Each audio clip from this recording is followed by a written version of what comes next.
Whatever. Okay, today in honor of the GameCube turning 15 years old, I've decided to try and do something. And I may fail at it completely, but at least I can say I tried. But yeah, when people have compared these games in the past, they always give you a very biased answer, and I don't know. It's just a very difficult thing to do, but, well, I'm gonna try and do it today.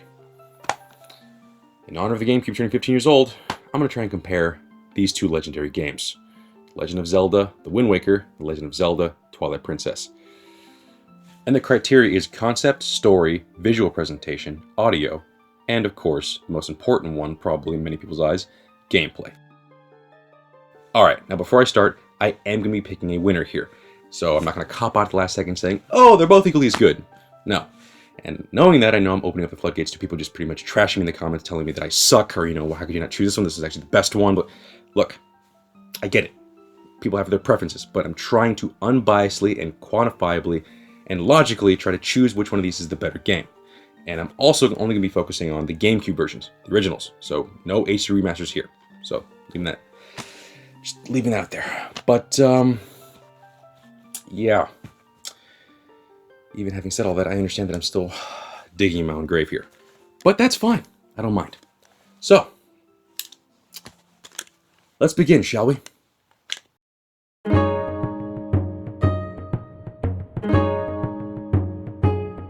Alright, now let's begin with concept. The first game we're going to be talking about is Twilight Princess. Twilight Princess takes the same old formula of Ocarina of Time and Majora's Mask, but adds in a completely new way to experience the game.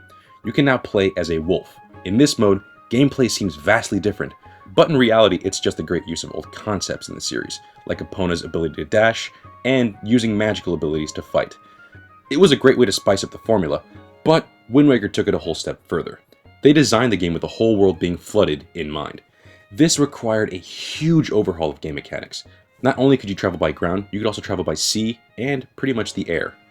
Not to mention the introduction of the Wind Waker, which allowed for a more emphasis on your ability to play the music. Something as having control of the wind was a huge game changer. Likewise, Twilight Princess also has you play songs through specific grass you encounter and Link's howl when he's in wolf form. But it's not as used as much as in Wind Waker, and you really need to use it in Wind Waker due to the fact that, well, the map is now a pretty much 100% open world in this game. Overall in concept, Twilight is a much more linear experience, which is okay, especially since the game has its own many secrets you can discover in a huge map. But Wind Waker allows for far more freedom. Along with its huge open world is the enticing option to go and explore for treasure, and I mean really explore. While the game does give you a map, it is your job to fill it out one section at a time by discovering every area in the game. So yeah, bottom line here, Twilight Princess is a fantastic game that takes old concepts and pretty much jumbles them up and just gives you something, at least something that looks fresh and new. But Wind Waker is the actual game that really gives you a whole new experience. So the clear winner here is Wind Waker. Now let's move on to a pretty important aspect in Legend of Zelda, the story. Now before we start, I am not going to be spoiling any of these games. I'm just not going to do that. I mean, yes, most of you probably already played the games, but there are certain people out there who probably haven't, so I am sure as hell not going to ruin those here. But yeah, let's continue. Now in this case, let's start off with Wind Waker. Wind Waker is a very basic plot. It essentially gives you an overview of what happened to the world and what made it flooded, being a direct sequel to Ocarina of Time. But let's get to the actual storyline of Link. Essentially, your sister is kidnapped, and Link has to go and rescue her, and along the way he finds out that he must save Hyrule from Ganondorf. That may seem like an oversimplification, but it really isn't. Besides mentioning the whole pirate crew and Tetra, the plot is essentially that. Because of this though, the plot is also paced very slowly. But it works in the grand scheme of things. Each objective is integral to the plot, and overall feels natural that you must upgrade yourself before you take on Ganondorf yourself. Now, Twilight Princess on the other hand, is far more complex. Twilight Princess has a similar concept, but has far more layers to the whole story. Unlike Wind Waker, everything is given to the player very fast. Overall, the plot is so deep that if you blink, you could miss something. It may seem cumbersome at a distance, but once you begin to get invested in the story, it makes for some pretty great twists and surprising moments that keep you hooked all the way through. Now, I will say this for Wind Waker, it has far more likable characters, there is no denying that. But the overall story and scope of things is much bigger and handled actually better in Twilight Princess. I mean, essentially look at the scope of things. In Wind Waker, your actions save a whole kingdom. whereas in Twilight Princess, your actions save 2 worlds. Alright, in a weird way, the perfect analogy for this situation, or the way I see it, is I see Wind Waker as like an animated Disney film, whereas I see Twilight Princess's story to that of equal of a Studio Ghibli film.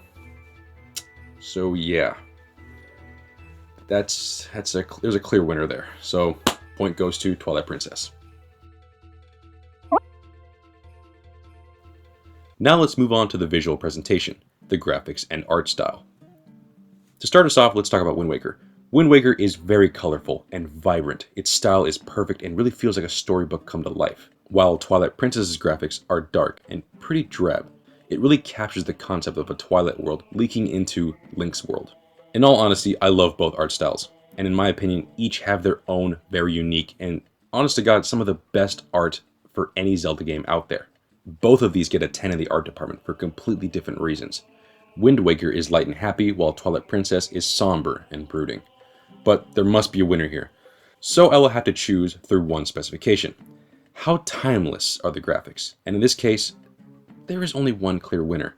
Twilight Princess has an amazing art style that I'm happy to say is influencing the future games in the series. But over time, the actual graphics of the game have become dated, unlike Wind Waker's. The cell shading is pretty much future-proof, and this goes for all cell-shaded games, whether it be on Dreamcast or PlayStation 7. They just look fantastic. And even back then when people, had a huge issue with how the game looked originally, nowadays it's one of the sharpest looking games in the series. So, game point goes to Wind Waker. Now let's move on to audio. Whew, okay, this one was very hard to do. Overall, the sound effects were great for both and appropriately fleshed out the worlds around them. Voice acting is pretty much non-existent, but the sounds of combat and movement do a great job on each front. So in those regards, I can't choose a game. But instead, this point is going to be awarded for the best soundtrack. Now, sound effects wise, the games are very similar in quality, but the actual soundtrack was far more immersive and dynamic in Twilight Princess. Don't get me wrong, Wind Waker has some amazing music, but it only really appears when the plot points occur. Not to mention, for some odd reason, there's no music at night when sailing. Sure, the silence could add a layer of spookiness, but it doesn't. Instead, it just feels empty. In contrast, Twilight's music creates the whole ambience of the game nearly by itself. I mean, the art style is fantastic, but in all honesty, without the accompanying music, it would just feel off. The overall soundtrack is very dynamic and really changes from area to area, which is perfect. In some places, the world was very rough in terrain, so the soundtrack would just go crazy with percussion, while in more woodsy areas, the music would have a great use of wind instruments. A notably highlight in the soundtrack, at least to me, is the Twilight World theme. In a weird way, I would compare this music to that of Silent Hill, and if you played Silent Hill, you know exactly what I'm talking about. So yeah, the clear winner here is 100% Twilight Princess. Now, before I continue, I just do want to mention, I don't know why I just find this funny, but I thoroughly enjoy the sound effect that Link makes when he's slipping on ice in Wind Waker. But yeah, that is clearly not enough to push us over the top for me. So yeah, the winner is Twilight Princess. Now let's move on to possibly the most important thing of a game, the gameplay. First off, I need to mention the puzzles quickly. Both have great puzzles and weak ones that merely rely on the player having a specific tool, as it is with traditional Zelda games. In the puzzle department, they are pretty on par with each other. So let's move on. Control. Again, no complaints here. Now I want to reiterate, we are only talking about the GameCube versions here, so Twilight's Wii controls are not an issue here. Again, both are pretty perfect. I mean, what do you expect? It is Zelda after all. How about the dungeons? Again, I cannot choose here because they both provide fantastic level design, and while they are different, they are essentially two sides of the same coin. And actually in this case, most people actually prefer Twilight Princess in the dungeon department due to the fact that that game has a total of 9 main dungeons and 1 mini dungeon. But I've always found this strange due to the fact that, well, while Wind Waker does have 7 dungeons, it also has 4 mini dungeons. So yes, in the sense of things, 9 main dungeons may seem like a lot more, but if you also add in mini dungeons, it kind of evens out. Same with boss battles, both have great ones and weak ones. They are each great in their own right, and at this point their likability would come down to preference more than anything. So I can't really decide between those two. We seem not to be getting anywhere here. Alright, let's get down to it. Some of the biggest aspects of the gameplay that differ greatly between both games is the combat and movement. Combat-wise, both are again similar thanks to the Zelda formula. Have sword and attack. But at the same time, they are vastly different. Wind Waker is very simplistic. You dispatch enemies by attacking with your sword, or by using your tools at your disposal. Also to add on top of that, fighting in the sea is pretty much the same control-wise. Only your tools are far more limited to just a cannon, arrows, and any throwable object. And in all honesty, you won't be doing much sea battling anyways, because you can easily avoid obstacles and run away from most enemies. Bottom line though, the simplistic nature is actually great, and really allows the player to focus more on their objectives than battle. Having said that, well, now let's talk about Twilight Princess.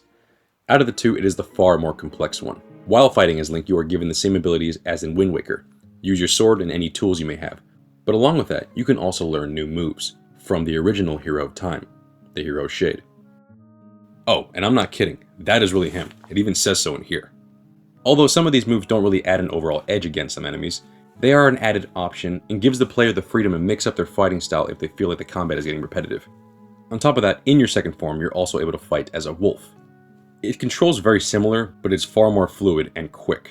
Not to mention, you're also able to use Midna's Twilight powers to aid you. And to add on even more, in Twilight Princess, fighting on horseback is also given much more influence than in past games of the franchise. And again, very much like the wolf, it is very fast and fluid. And this is a perfect segue into movement. Yeah, and in this case, overall, Wind Waker just feels very slow. Look, I get it.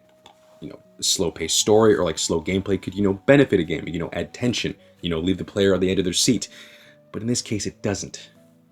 It's just slow.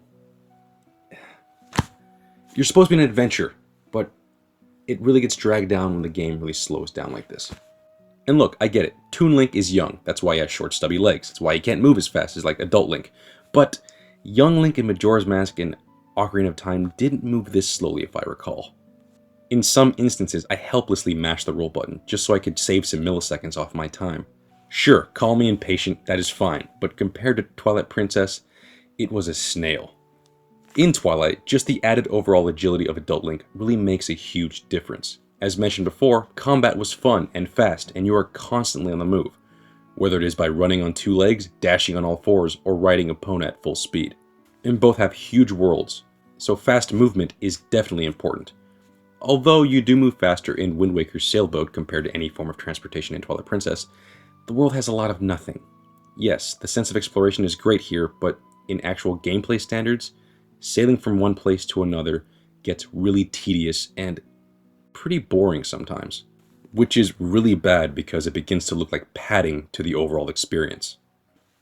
Bottom line, while both have great puzzles, great mechanics, fantastic unique dungeons and bosses, Twilight Princess has the edge here, with much more versatile, quicker, and tighter gameplay. Now, because of this, Wind Waker feels like a journey from start to finish. It has high moments, and it has low moments. But Twilight Princess is the one that constantly feels like you're an adventure. So yeah, in that regard, this round goes to Twilight Princess, which makes the overall winner Twilight Princess.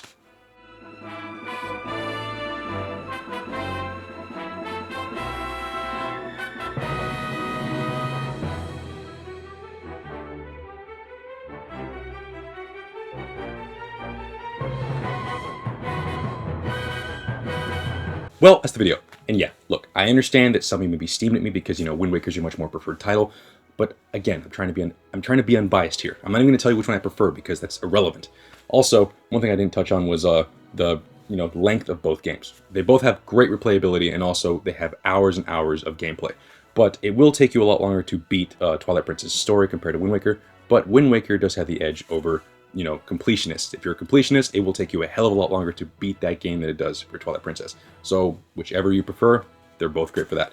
Also, for some odd reason, if you're watching this to decide between both of them, please don't. Buy both. Whether it be on GameCube, Wii, Wii U, HD Remasters, it doesn't matter. Both games are fantastic titles, and they're pretty much must-have Zelda games for pretty much any console. Like, if you love Zelda, they are games that you are going to enjoy. Also, My final take on the whole matter is, and I hope you agree with me here, conceptually, Wind Waker is the far superior title. But as an overall more solid game experience, Twilight Princess is the clear winner here. So yeah, there's that. But yes, that's the video. Thank you for watching. Like, comment, and subscribe. And I will see you guys later.